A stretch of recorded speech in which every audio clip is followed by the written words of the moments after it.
Buenos días, Estefanía. Muchas gracias por estar con nosotros hoy. Hemos querido contar con tu presencia porque estás considerada como una de las mujeres top en España.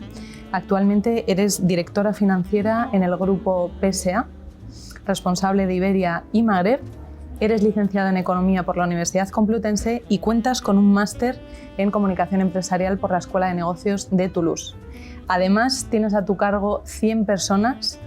Estás liderando el movimiento Women Engaged dentro del grupo PSA y tienes bastante reconocimiento por dar esa visibilidad o apoyar la progresión del talento femenino dentro del grupo. También eres fundadora de la asociación Avenir, Asociación de Amistad Hispano-Francesa, y por último, y no menos importante, eres madre y corredora de maratones. Estefanía, ¿cuándo y cómo decidiste dedicarte al mundo de las finanzas, tener una carrera como economista? No sé si hubo algún punto de inflexión en tu vida en el que dijiste, esta es la carrera para mí. Pues yo creo que debía tener como 15 o 16 años cuando decidí estudiar empresariales. La razón, pues no te sé decir muy bien, probablemente porque no era ni totalmente de ciencias, ni se me daban totalmente bien las letras, pero las matemáticas sí que me gustaban. Además, en aquella época, era el final de los años 80, se empezaba a hablar, o por lo menos yo adquirí conciencia, de movimientos empresariales, de compras de bancos, de ventas de bancos, se hablaba mucho del mundo de los negocios en la prensa, y a mí la verdad es que me empezó a apetecer y me parecía muy atractivo. ¿Qué crees que diría la niña de la mujer que eres hoy en día? Sobre todo, ¿de qué cosas estaría orgullosa y a lo mejor qué cosas hubieras cambiado? La niña que fui, creo que se sorprendería mucho de saber que me dedico a una empresa, que trabajo en una empresa automovilística. Yo la idea que tenía cuando empecé la carrera era trabajar o en un banco o en una empresa de un sector que en aquella época me parecían más atractivos, como podía ser el sector textil o el sector de lujo. Claramente porque yo no sabía todo lo que te ofrece una empresa automovilística como oportunidades de carrera. También la educación que yo recibí estaba basada en dos pilares relativo a nuestra proyección en el futuro. Por un lado, mis padres siempre nos han exigido mucho, nos han inculcado la cultura del esfuerzo con su ejemplo, pero luego con la educación que nos han dado. En casa nos obligaban a todos a dar el máximo, nos exigían que cada uno conforme a sus capacidades llegásemos a lo más alto y que apuntásemos alto, que tuviésemos objetivos. A soñar en grande de alguna manera, ¿no? Efectivamente, eso por un lado. Por otro lado, nosotros recibimos también una herencia de una familia unida y siempre nos han inculcado la necesidad de mantener unida a la familia y la necesidad de apoyarse en la familia como el pilar de tu vida. Entonces, esos dos pilares para mí han estado siempre muy presentes en las decisiones que he tomado. Luego he tenido la suerte de casarme con un hombre que tiene la misma educación que yo y que tiene los mismos objetivos que yo. Entonces, ponerlo en práctica ha sido fácil, ha sido bastante natural. Tener esa unión familiar, ¿no? Y tener esa base de partida, yo creo que también fortalece tu carrera de alguna manera, te hace más fuerte como profesional, ¿no? El tener esa unidad detrás o ese apoyo, yo creo. Bueno, yo creo que es importante tener claras siempre cuáles son tus prioridades, porque luego en el día a día tomas muchas decisiones. Todos los días tomas varias decisiones, pequeñas decisiones que pueden condicionar de forma importante tu vida. Entonces, tener claras cuáles son tus prioridades, qué es lo que estás, en qué estás dispuesto a ceder y en qué estás menos dispuesto a ceder, te ayuda a mantener una línea de acción conforme a tus valores, conforme a tu forma de ver la vida y te ayuda a tener la conciencia tranquila sobre el estilo de vida que escoges. ¿Cómo ha sido el camino de ascenso hasta aquí? ¿Qué tipo de puestos has tenido hasta llegar a ser directora financiera? ¿Y cuáles han sido los retos que te has encontrado por el camino, que me imagino que no han sido pocos? Bueno, como te decía anteriormente, yo he hecho toda mi carrera profesional en el grupo PSA y cuando me llamaron para tener una entrevista no me hizo especial ilusión porque yo me proyectaba en un sector más glamuroso como banco o una empresa del sector textil. No obstante, acudí a la entrevista y la verdad es que me gustó bastante el puesto que me ofrecieron y me gustó bastante las oportunidades de carrera que me ofrecía una empresa automovilística. Entonces me incorporé al grupo PSA Estuve 4 años en auditoría interna y luego pasé por varios departamentos, el departamento de controlling, departamento de organización financiera, donde tuve la oportunidad de dirigir los proyectos de cambio de todos los sistemas informáticos de la dirección financiera en España. Posteriormente fui tesorera para España y Portugal y en el año 2009 me ofrecieron la dirección financiera para España y Portugal, a la que se añadieron en el año 2013 Argelia y en el año 2016, si no recuerdo mal, Marruecos. Los retos más importantes con los que me he encontrado, yo te diría que no tienen que ver con aspectos técnicos. Sí que es verdad que cuando tienes un puesto con una responsabilidad tan diferente, tienes que estar formada y tienes que estar informada y nunca te puedes dejar de formar, porque cuando tú estás hablando con un directivo del comercio, con un directivo de la industria, con un directivo del área de piezas de recambio, de postventa, tienes que saber de lo que hablas. Cuando estás participando en una fusión de sociedades de la magnitud de las nuestras, pues tienes que estar perfectamente informada y eso te exige mucho trabajo. Pero las dificultades técnicas para mí se soslayan trabajando. Las dificultades más importantes con las que yo me he encontrado tienen que ver con lo inmaterial y con las personas. Cómo movilizar personas que trabajan en distintos entornos culturales, cómo descodificar determinados comportamientos, cómo conseguir atraer hacia un objetivo alguien que está más desapegado, cómo hacer valer tus argumentos en una negociación cuando tienes enfrente a una persona que tiene una posición completamente diferente a la tuya. Eso para mí son las grandes dificultades y lo que requiere hacer un esfuerzo de preparación seria y de empatía, de humildad intelectual, pero que al final es lo que yo creo que te hace crecer como persona y como profesional. Yo tengo la sensación de que, sobre todo últimamente, la gente tiende a invertir muchísimo en esa formación técnica, ¿no? O formación vinculada a negocio. Pero ¿dirías entonces que es fundamental formarse en todas esas habilidades relacionadas con cosas no tangibles, personas y cómo gestionar esas situaciones internas, que se le debería dar más prioridad a eso?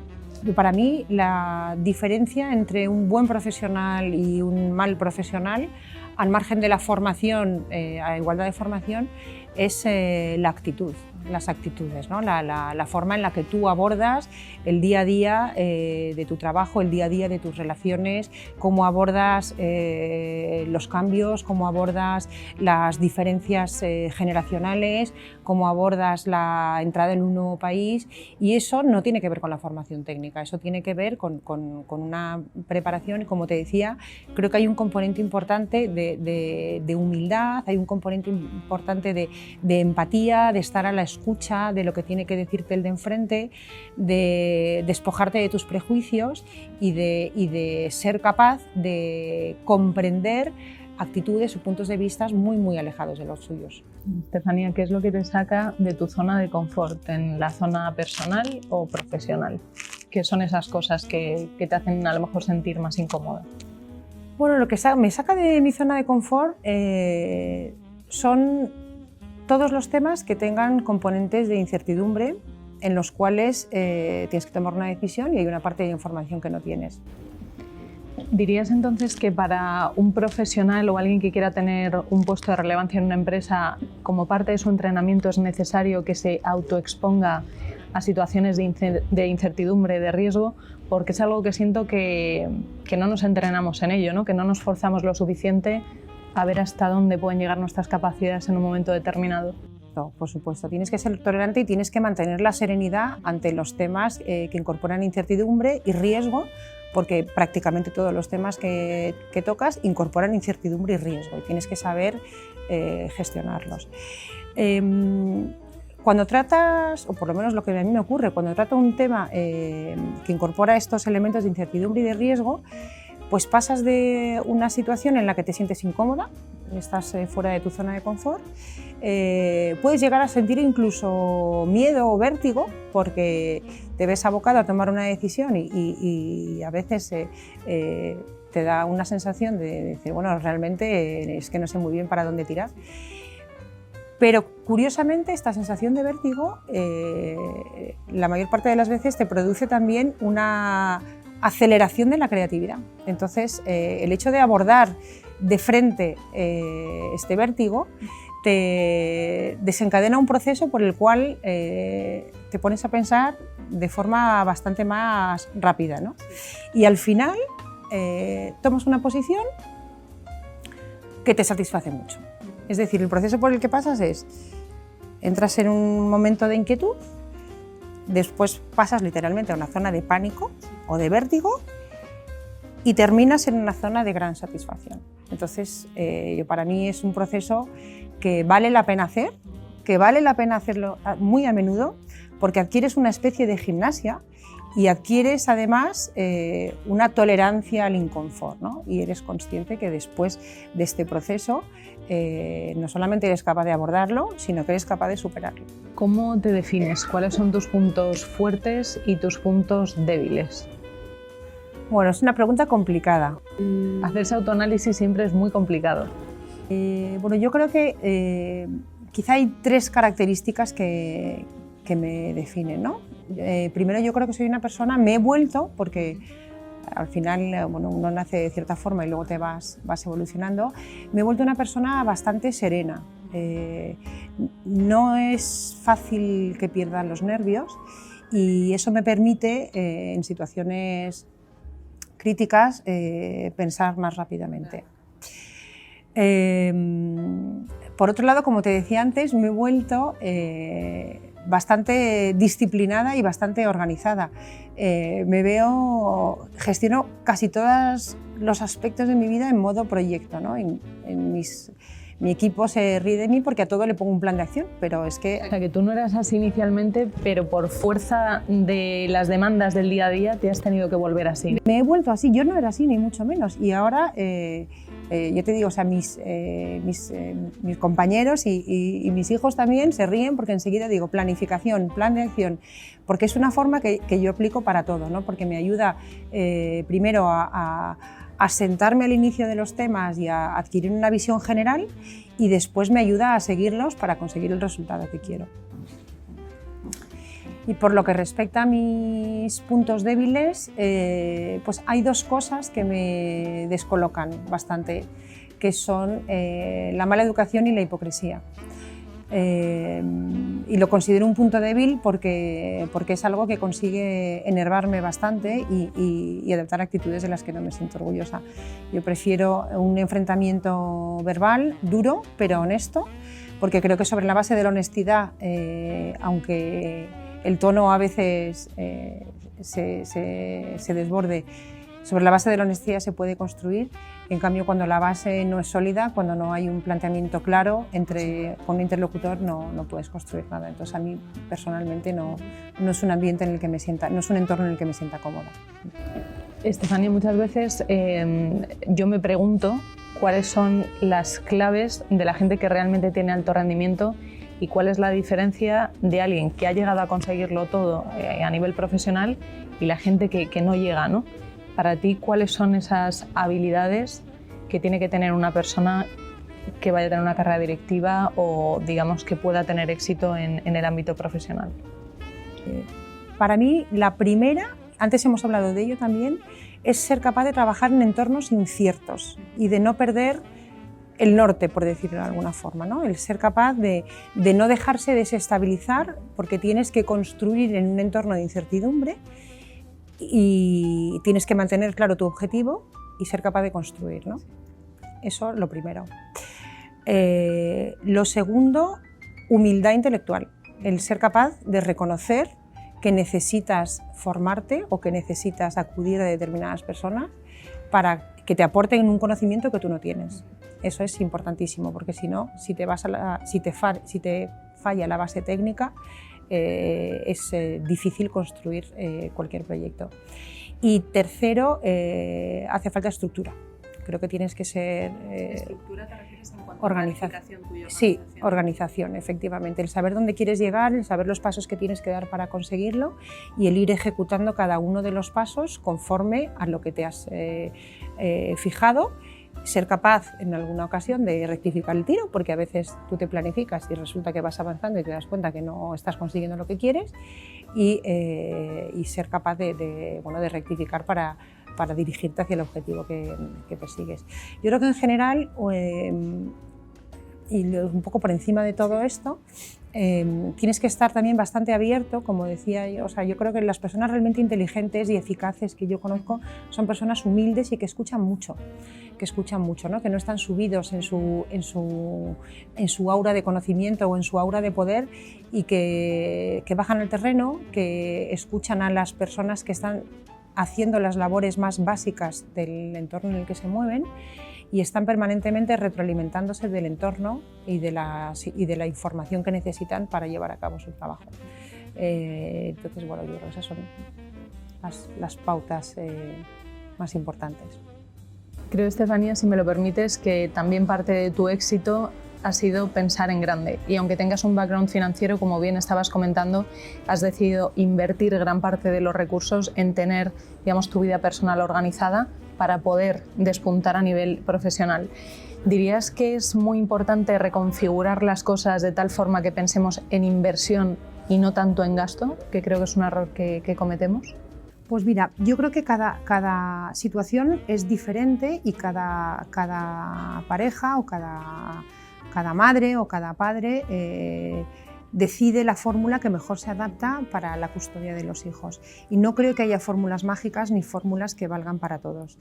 En mi caso, o en nuestro caso por lo menos, nosotros lo veíamos de esa manera. Nosotros hemos preferido dedicar un esfuerzo importante, sobre todo al principio de nuestras carreras, a tener un sistema de custodia y un sistema de llevanza de la casa que nos permitiese estar tranquilos tanto en el trabajo como en casa,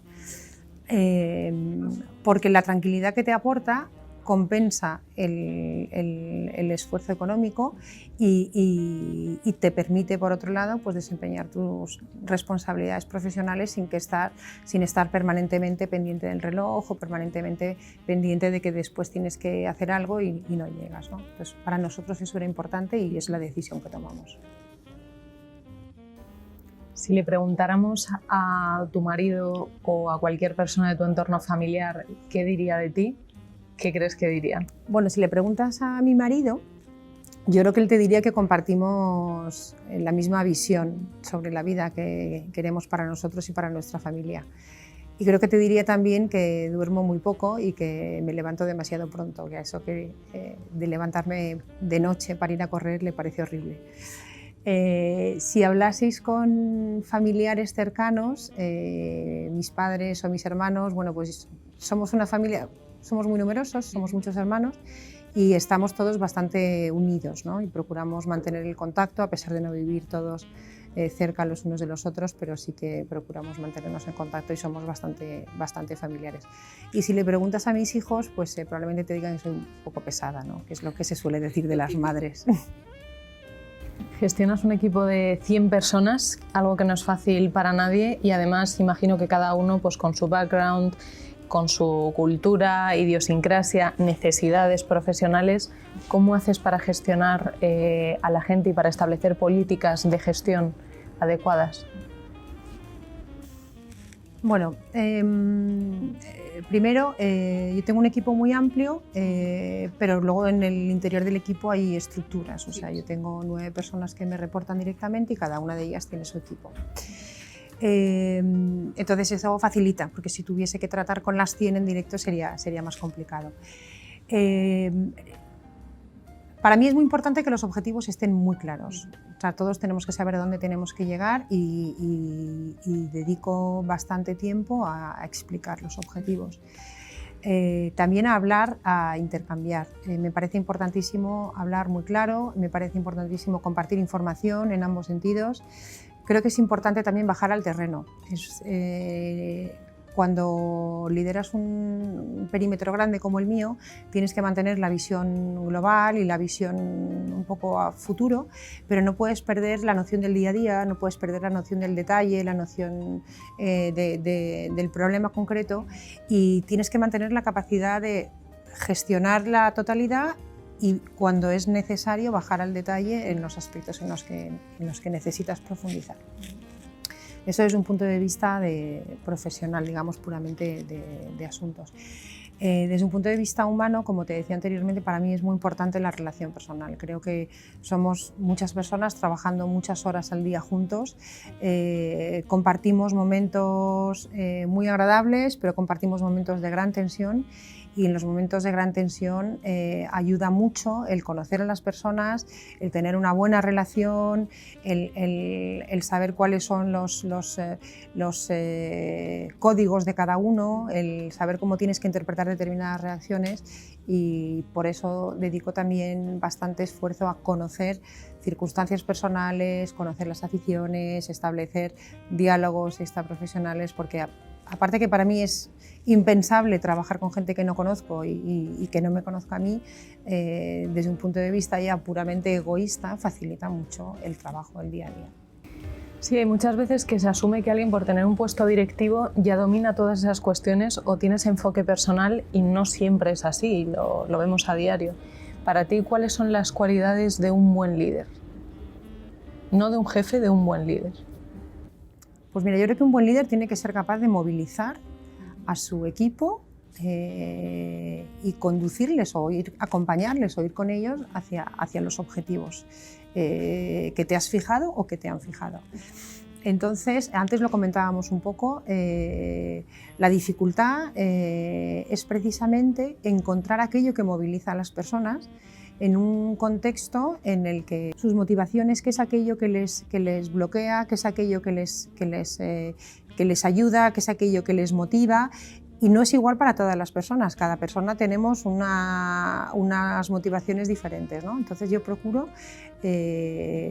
con mi equipo, sobre todo con mi equipo directo, conocer cuáles son las motivaciones de cada uno, y de la misma forma que con los objetivos soy bastante exigente, soy flexible en la forma de conseguirlos, y dejo que todos ellos son magníficos profesionales de primer nivel y tengo plena confianza en todos, y cuando ellos me proponen una forma de conseguirlo, manteniendo por supuesto el objetivo en la mente, y la forma es diferente de la mía, pues yo les dejo y pido resultados, pero transijo en la forma. Entonces esa manera de gestionar, la verdad es que me da buenos resultados, hace que la gente trabaje cómoda y hace que se establezca una relación de confianza que ayuda muchísimo tanto en el día a día como en la consecución de los objetivos. Yo no soy partidaria de categorizar a los profesionales por género, pero sí que me gustaría saber, en tu caso particular, si ha sido un reto añadido el ser mujer y tener un puesto directivo. Yo estoy de acuerdo contigo en que el liderazgo no es cuestión de género. El liderazgo es cuestión de aptitud y actitud. Las mujeres, y estas respuestas son delicadas porque también tenemos que pensar en mujeres y hombres, pero me estás preguntando por las mujeres. Entonces, las mujeres tenemos algunas características que son importantes para el líder o se presentan de forma bastante frecuente en las mujeres, como son la capacidad de escucha, como son la empatía, como son el interesarse por las personas, que están presentes muy a menudo en las mujeres. También las mujeres tenemos que progresar en algunas características que solemos de las que solemos estar menos dotadas, ¿no? Como por ejemplo la confianza. Los hombres ahí nos ganan, los hombres tienen mucha más confianza en sí mismos que nosotras, que somos mucho más dubitativas por lo general, y tenemos que ser menos humildes, tenemos que tener más confianza en nosotras mismas. Por lo que se refiere a la actitud, para ser líder, yo creo que está muy relacionada con tus valores, está muy relacionada con tu educación, está relacionada con tus vivencias. No creo que esté relacionada especialmente con el género. Entonces eso, bueno, por lo que se refiere a las características intrínsecas de las personas. En cuanto al entorno, sí pienso que hay entornos que son más hostiles a las mujeres. Los sectores tradicionalmente masculinos, los sectores que han atraído menos talento femenino, y la automoción es efectivamente uno de ellos, son sectores en los que los códigos y la cultura de empresa es una cultura que está basada en elementos de los que las mujeres no disponemos, porque nosotras no nos comportamos de la misma manera que los hombres, ¿no? No obstante, las empresas en los últimos años, y aquí hablo del Grupo PSA, han hecho un esfuerzo muy importante para incorporar a mujeres. En primer lugar, y en el caso del Grupo PSA, porque nuestra clientela es mayoritariamente femenina. Entonces, necesitamos tener una plantilla donde las mujeres tengan una participación importante. Y en ese sentido se han establecido, tiene una política, no solamente una política, sino que la diversidad es un objetivo estratégico para la empresa. Y ha establecido muchas medidas de toda índole, medidas de formación, medidas de contratación, medidas de vigilancia de la retribución, medidas de conciliación, destinadas a hombres y a mujeres, pero que facilitan que la empresa, que la vida profesional no tenga frenos para las mujeres. O sea, que dirías que la diversidad de algún modo tiene impacto financiero, ¿no? En una organización. En nuestro caso, claramente, en una empresa como la nuestra, donde las mujeres son el 70%, dependiendo de los estudios, entre el 60 y el 70% de los clientes son femeninos, y eso es algo presente en la mayor parte de los países, no es algo exclusivo de España ni de Europa. Pues claramente sí, porque tú tienes que ser una empresa como la nuestra que diseña, concibe, produce y vende coches. Tienes que tener en cuenta tu cliente, y lo que busca una mujer en un coche no es necesariamente lo mismo que el hombre, lo que aprecia y lo que paga. Entonces, si tú te confundes en lo que ofreces a tus clientes, pues puedes tener un impacto económico, claramente.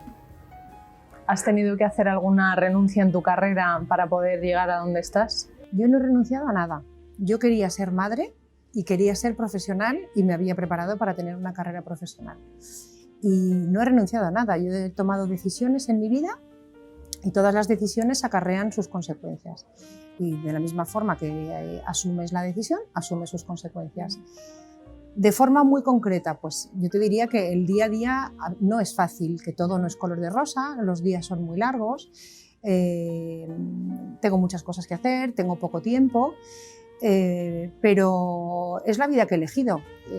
Y a mí me gusta como es, ¿no? Y además, pues como comentábamos antes, hace un par de años me he puesto a correr maratones. O sea que yo de entrada creo que no hay que plantearse las cosas en términos de renuncia, hay que plantearse la vida en términos de decisiones y ser conscientes que cada decisión tiene sus consecuencias.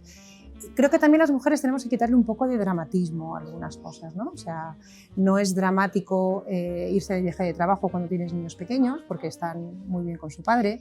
No es dramático tener que cambiar los planes un día porque tienes una reunión que se prolonga al final de la jornada. No pasa nada, no pasa nada. Si hoy tenías plan de ir con tu hijo al parque, pues lo llevas mañana.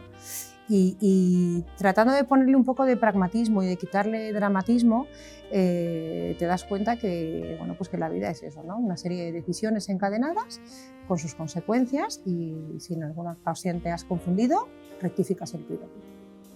Antes nos comentabas que para ti es fundamental el tema de la organización, planificación, ejecutar. ¿Cómo compaginas tú ocio y vida profesional? ¿Cuáles son aquellas cosas que realmente te hacen desconectar?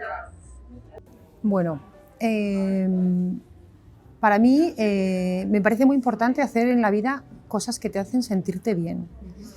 Y sentirte bien en todos los aspectos. Sentirte bien intelectualmente, sentirte bien afectivamente y sentirte bien desde un punto de vista físico, de salud, ¿no? Yo, para mí, sentirme bien intelectualmente, el reto intelectual que supone una vida profesional, aparte de las consecuencias económicas que tiene para la familia, obviamente, pues me hace sentirme bien. Tener una vida de familia plena y hacer cosas con ellos y ver a mis hijos crecer, pues me hace sentirme fenomenal. Y luego hacer deporte y fijarme mis retos deportivos, pues me hace sentirme físicamente también muy bien, y veo que voy cumpliendo años, pero me siento mucho mejor que cuando tenía 20. ¿Te parece importante el ponerse objetivos también en la parte personal, como has dicho, en el deporte o en otros ámbitos? Pues mira, yo no sé si será por deformación, pero yo es que me pongo objetivos constantemente en todo, ¿no? Es una forma de progreso, ¿no? Todo lo que puedes medir, exacto, lo puedes mejorar. Efectivamente. Luego también hay que tener cuidado con los objetivos, ¿no? Porque tú te puedes poner objetivos en cosas que tú controlas o que están bajo tu responsabilidad, pero si dependes demasiado de la intervención de otras personas, pues, y no eres consciente que no controlas todo y que puedes no conseguirlos, pues puede llegar la frustración, ¿no? Pero yo la verdad es que sí, como te decía antes, gestiono mi vida. Gestiono muchos aspectos de mi vida en forma de plan de acción, de proyectos, soy un poco pesada con eso y soy consciente y procuro corregirlo, pero bueno, es mi forma de hacer las cosas y la verdad es que me permite hacer las cosas que quiero hacer. ¿Qué crees que deberían de hacer las empresas para que los profesionales no tengan que elegir, ya no solamente mujeres, sino hombres también? Y desde Women Engaged, ¿qué iniciativas estáis lanzando para poder ayudar con esa cuestión, ¿no? Que la gente no se sienta la obligación de elegir entre su vida personal y profesional? Yo creo que la mayoría de las empresas se han dado cuenta que no pueden renunciar al talento y, como tú bien dices, no solamente al talento de las mujeres, sino al talento de otras personas que quieren compatibilizar una vida profesional con una vida personal. Y la mayoría de las empresas, en concreto, bueno, el Grupo PSA lo está haciendo, antes lo comentábamos un poco, estableciendo medidas que cuiden a las personas y que permitan que puedan disfrutar en momentos de su vida de jornadas adaptadas, que puedan disfrutar de excedencias si así lo desean y otorgarles facilidad para que puedan compatibilizar ambas facetas de su vida. En el Grupo PSA tenemos una iniciativa, Women Engaged for PSA, que es una red de mujeres que se fundó en el año 2010 y de lo que trata es de acompañar a las mujeres que quieren ser parte activas en el futuro de PSA y a la vez que esas mujeres aporten a PSA su visión femenina para contribuir al negocio. Antes decíamos que las mujeres pesan en la decisión de compra de un automóvil entre un 60 y un 70%. Y a través de Women Engaged for PSA establecemos grupos de trabajo centrados en aspectos específicos del negocio, que pueden ser los coches eléctricos, que puede ser la postventa. Y te voy a dar un ejemplo. El grupo de trabajo que a mí más me gusta se llama Women Perspective Panel. Es un grupo de trabajo que consiste en que cada proyecto automóvil tiene un panel de mujeres que aportan su opinión desde el momento de la concepción, en diferentes fases de desarrollo del vehículo. Entonces, varias sesiones te reúnes con el equipo de proyecto, tanto con la parte de ingeniería como con la parte de marketing, y te dedicas junto con otras mujeres a opinar del coche, ¿no? Al final somos empleadas de una empresa automovilística. Parece que no, pero sabemos de coches porque llevamos más de 20 años oyendo hablar de coches todos los días y como mujeres y como madres de familia o como no madres, como deportistas o como exploradoras, pues sabemos lo que queremos de un coche y lo que no queremos, sabemos lo que nos gusta y lo que no. Y esa opinión para los equipos de desarrollo es muy importante y muy valiosa. Y la mayor parte de las opiniones que las mujeres aportan en este grupo de trabajo son tenidas en cuenta a la hora de desarrollar los modelos. Entonces, ¿qué cuestiones dirías que son fundamentales para resumir por parte de las empresas en no hacer renunciar a la gente que no tenga que elegir entre su vida personal y profesional? Si tuvieras que decir 3 elementos importantes, claves, como iniciativas que una empresa puede llevar a cabo para que esa situación no se produzca. Pues te voy a dar los ejemplos de lo que yo he visto en mi empresa. En primer lugar, yo aprecio mucho que la diversidad forme parte de la estrategia, de los objetivos estratégicos de mi empresa. Un objetivo que se declina en acciones concretas relacionadas, por ejemplo, con la vigilancia sobre la remuneración. Por ejemplo, sobre la vigilancia en la progresión. Por ejemplo, como tercer ejemplo, me has pedido 3, aportando y ofreciendo medidas de flexibilidad que ayudan a poder conciliar tu vida personal y tu vida profesional. Un ejemplo muy claro, por ejemplo, es el teletrabajo. El grupo ha desarrollado en los últimos años el trabajo a distancia y nos ha dotado de medios telemáticos para que podamos ejercer el teletrabajo los profesionales que lo deseen. Y hoy es una realidad. O sea, ahí en los principales países europeos está desarrollado el teletrabajo y con unos resultados fantásticos tanto a nivel de clima social como a nivel de resultados para la empresa. Estefanía, queríamos agradecerte de parte de Cattenom, de verdad muchísimas gracias por estar con nosotros hoy. También agradecer a Only You por estas instalaciones magníficas que nos han prestado para poder hacer la entrevista. Y me gustaría terminar con una reflexión final. ¿Qué es lo que te inspira cada día? Bueno, en primer lugar, gracias a Cattenom por esta entrevista fantástica, por este momento tan agradable y gracias a Only You por este entorno tan precioso. Pues yo creo que lo que me inspira y lo que me hace sentirme bien es hacer cosas que me gustan, el llevar la vida que quiero llevar con todas sus comillas y con todas sus circunstancias que de vez en cuando no escoges, pero yo creo que eso es importante, ¿no? El sentir que llevas la vida que quieres llevar y que la conduces de la forma en la que tú crees que debes de conducirla.